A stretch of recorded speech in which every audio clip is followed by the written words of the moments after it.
जी अस्सलाम वालेकुम dear students, I hope you are doing well. Public service commission की हम तैयारी कर रहे थे, वन पेपर एग्ज़ाम की तैयारी कर रहे थे, चाहे वो फेडरल हो या कोई भी प्रोविंशियल हो। तो इसके लिए पास्ट पेपर सीरीज़ को हमने स्टार्ट किया था और हम हर क्वेश्चन को एज ए टॉपिक डील कर रहे थे।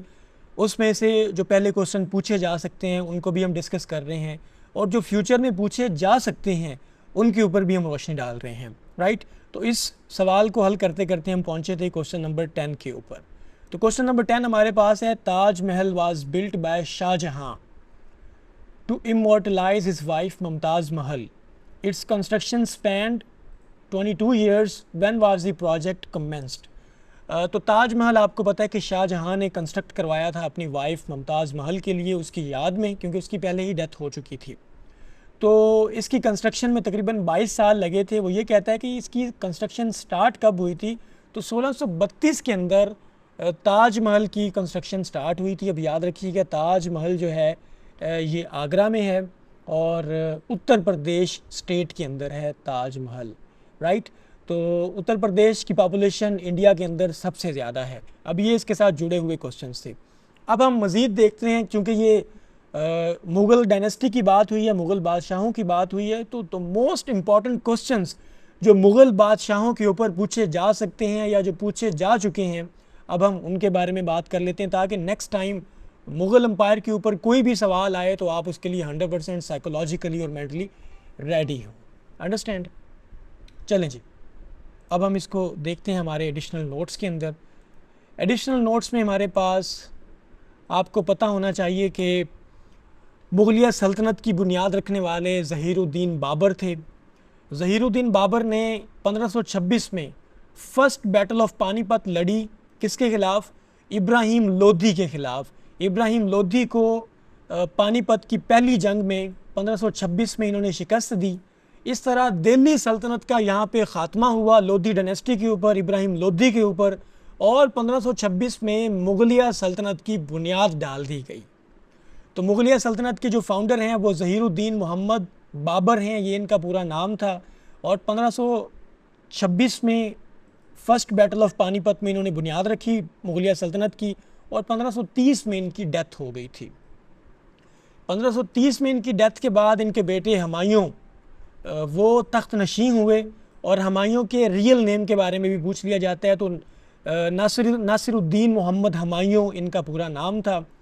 आपको बताता चलूँ कि 1530 में इनके फादर की डेथ के बाद इन्होंने रूल किया 1540 तक।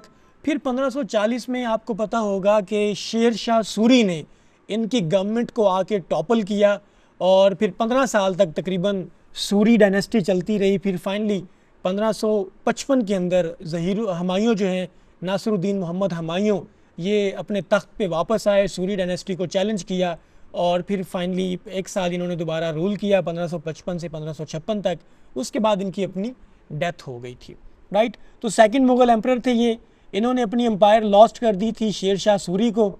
इनका असल नाम फरीद ख़ान था। ये भी सवाल पूछा जाता है, शेर शाह सूरी का असल नाम फरीद ख़ान था, और ये अफ़गानिस्तान के जो है वो एक पठान कबीले से थे।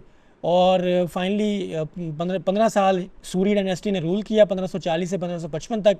55 में हुमायूं ने दोबारा सल्तनत अपने हाथ की, और एक साल के बाद इनकी डेथ हो गई। अब आगे हमारे पास अकबर आता है जी। अकबर का पूरा नाम अबू अल फतेह जलालुद्दीन मोहम्मद अकबर था। इन्होंने ये टाइटल अपने लिए इस्तेमाल किया था, ज़िल्ले इलाही का जो टाइटल था वो जलालुद्दीन मोहम्मद अकबर ने अपने लिए यूज़ किया था। अच्छा, तो जलालुद्दीन मोहम्मद अकबर जो थे, ये एक्चुअली इनके बारे में कहा जाता है कि दीन इलाही का एक कॉन्सेप्ट, दीन इलाही का कॉन्सेप्ट 1582 के अंदर इन्होंने ये लॉन्च किया था। दीन इलाही का मतलब ये था कि उस वक्त ये अपनी हुकूमत को कंसोलिडेट करना चाह रहे थे, उसको मजबूत करना चाह रहे थे। तो आपको पता है कि इंडो पाक के अंदर मुसलमान तो माइनॉरिटी के अंदर मौजूद थे, तो हिंदुओं का एक बहुत बड़ा मज़हब था, डेफिनेटली उसके फॉलोअर्स बहुत ज़्यादा थे, फिर कुछ क्रिश्चियंस भी थे, कुछ पारसी भी थे। तो जलालुद्दीन अकबर ने 1582 में दीन इलाही का कॉन्सेप्ट दिया, और दीन इलाही में एक्चुअली था क्या कि इन सारे अदयान की जो कॉमन चीज़ें थीं जो कि इंसानी भलाई के लिए थी, उन सब को कलेक्ट किया गया और उनको मिला के एक मिक्सचर बना दिया गया दीन इलाही का। इसको दीन इलाही कहा जाता है, और इसके मुताबिक अकबर को ज़िल्ले इलाही का, मतलब कि ज़िल्ले इलाही बोलते हैं कि खुदा का साया, मतलब कि ये उन्होंने जो है ना अपना टाइटल लिया जलालुद्दीन मोहम्मद अकबर ने। और 1582 के अंदर जनाब ये दीन इलाही का कॉन्सेप्ट लॉन्च हुआ था। ये आपने लाजमी याद रखना है जलालुद्दीन अकबर के बारे में। Known for consolidating and expanding the Mughal empire, fostering cultural and religious tolerance. तो कल्चरल और रिलीजियस टॉलरेंस यही लेके आए थे। अब दीन इलाही का कॉन्सेप्ट आपके सामने आ गया। And establishing a centralised administrative system. आपको ये भी बताता चलूँ कि बिल्कुल इसी टाइम में भक्ति मूवमेंट का भी अजरा हुआ था। और भक्ति मूवमेंट को लॉन्च करने वाले जनाब हमारे पास भगत कबीर थे, बाबा गुरु नानक थे और तुलसीदास। ये चंद नाम हैं जो भक्ति मूवमेंट को लीड कर रहे थे। और इनका भी बुनियादी मकसद ये था कि जो है ना वो तमाम अदियान की जो इम्पोर्टेंट जो चीज़ें इंसानियत को इकट्ठा करती हैं, सिर्फ उनको लॉन्च किया जाए और उनको मिला के एक नया मज़हब सामने लाया जाए। तो भक्ति मूवमेंट भी उसका एक शाखसाना था, राइट। तो अकबर के बारे में यही बात ज़्यादा इंपॉर्टेंट है। और एक चीज़ और कि अकबर 13 साल के थे जब इनको तख्त नशीन कर दिया गया था। सिर्फ 13 साल इनकी एज थी। ये कमीशन ने सवाल पूछा हुआ था कि अकबर की कितनी एज थी जब when he became the ruler of the empire, Mughal empire. आगे हम जाते हैं जी जहांगीर के ऊपर। जहांगीर का जो रियल नेम था वो नूरुद्दीन मोहम्मद जहांगीर था। इन्होंने फाइनली रूल किया 1605 से 1627 तक। और जहांगीर के बारे में ये कहा जाता है कि इन्होंने आर्ट की बहुत ज़्यादा पैटर्नेज की थी। और फाइनली इनकी स्ट्रगल थी इनके अपने बेटे खुसरू के साथ भी, क्योंकि उसके ऊपर जो बहुत बड़ा इन्फ्लुएंस हो गया था नूर जहाँ का। ऑल राइट, जहांगीर के बारे में ये बातें जो हैं वो ज़रा ज़्यादा इम्पॉर्टेंट है।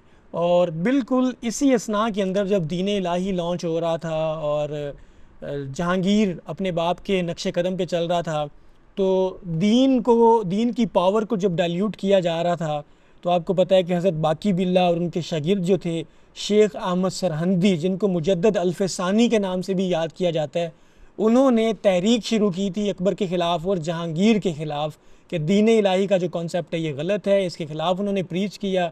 और आपको मैंने प्री पार्टीशन के अंदर बता दिया था कि शेख अहमद सरहंदी ने कुछ मकतूबात भी लिखे थे, ख़तूत भी लिखे थे, और वो जहांगीर के ख़िलाफ़ उन्होंने जिहाद किया था। फिर फाइनली ग्वालियर के अंदर उनको कैद बंद की सोबतें बर्दाश्त करनी पड़ी। आगे हम शाहजहाँ पे आ गए हैं जी। शाहजहाँ, इनका पूरा नाम था शहाबुद्दीन मोहम्मद शाहजहाँ, और इन्होंने रूल किया था 1628 से 1658 तक। और आप यूँ कह लें कि मुगलिया आर्किटेक्चर अपने पीक पे पहुंचा, तामीर व तरक्की अपनी पीक पे पहुंची शाहजहाँ के दौर में। तो जितनी भी बड़ी बड़ी बिल्डिंग्स कायम की गई वो शाहजहाँ के दौर में कायम की गई थी। और फाइनली इनको याद किया जाता है ताज महल के हवाले से, जो इन्होंने अपनी लेट वाइफ मुमताज़ महल की याद में बनाया था। 22 साल तक उसकी कंस्ट्रक्शन होती रही आगरा के अंदर, उत्तर प्रदेश यूपी की स्टेट के अंदर, राइट। तो शाहजहाँ जो है इस हवाले से बहुत ज़्यादा इम्पॉर्टेंट है, उनको जाना पहचाना जाता है। फिर उसके बाद औरंगज़ेब आलमगीर आते हैं। औरंगज़ेब आलमगीर, इनका पूरा नाम अबू मोहम्मद औरंगज़ेब आलमगीर था। इनके बारे में कहा जाता है कि ये बड़े दरवेश सिफ्त मुगलिया सल्तनत के बादशाह थे। और ये टोपियाँ सी के अपना जो है ना गुजारा करते थे, और जो नेशनल इनकम होती थी उसमें से कुछ भी नहीं ये खर्च करते थे। इनकी सिग्निफिकेंस ये है कि इन्होंने मुग़ल एम्पायर को कंसोलिडेट किया, उसको एक्सपेंड किया, और इसकी टेरिटरीज़ बहुत बहुत बड़ी बड़ी हद तक इन्होंने फैला दी थी। जैसे ही औरंगज़ेब आलमगीर की डेथ होती गई 1707 के अंदर, उसके बाद मुगलिया सल्तनत का डिक्लाइन शुरू हो गया। ये पहले 5 या 6 मुगलिया बादशाह हैं जिनके दौर में मुगलिया सल्तनत अपनी पीक पे रही। इसको सोने की चिड़िया कहा जाता था, और यहाँ पे स्पाइसेस जो है वो ग्रो होते थे और बाकी दुनिया के अंदर उनको एक्सपोर्ट किया जाता था। और दुनिया की 25% जीडीपी जो है वो इंडो पाक से जो है वो बनती थी। फाइनली औरंगज़ेब की डेथ के बाद जनाब यहाँ पे मुगलिया सल्तनत का डिक्लाइन हुआ। अंडरस्टैंड। तो ये मुगलिया सल्तनत के बारे में बड़े इंपॉर्टेंट क्वेश्चंस थे जो मैंने आपको बताए हैं। मज़ीद जो मुगलिया सल्तनत में क्या क्या कंस्ट्रक्ट हुआ, कौन से फोर्ट्स बने, कौन से बिल्डिंग्स बनी, कौन से मोनूमेंट्स बने, चूँकि सवाल तो यहीं से स्टार्ट हुआ था, तो उस बारे में हम लास्ट ये थोड़ी सी डिस्कशन करते हैं कि मुगलिया सल्तनत में कौन सी बिल्डिंग किसने बनाई, कौन सा फोर्ट किसने बनाया, कौन सा मोनूमेंट किसने बनाया। तो उसके बाद हम इसको एंड करने वाले हैं। ताजमहल आगरा के अंदर यूपी के अंदर इस्टेब्लिश किया था शाहजहाँ ने। उसके बाद दिल्ली के अंदर रेड फोर्ट, जिसको लाल किला बोलते हैं, ये भी शाहजहाँ ने इस्टेब्लिश किया था। और फिर दिल्ली की जामे मस्जिद जो है ये भी शाहजहाँ साहब ने बिल्ट की। फिर शालीमार बाग जो आपका लाहौर के अंदर है, इसको भी शाहजहाँ साहब ने इस्टेब्लिश किया था।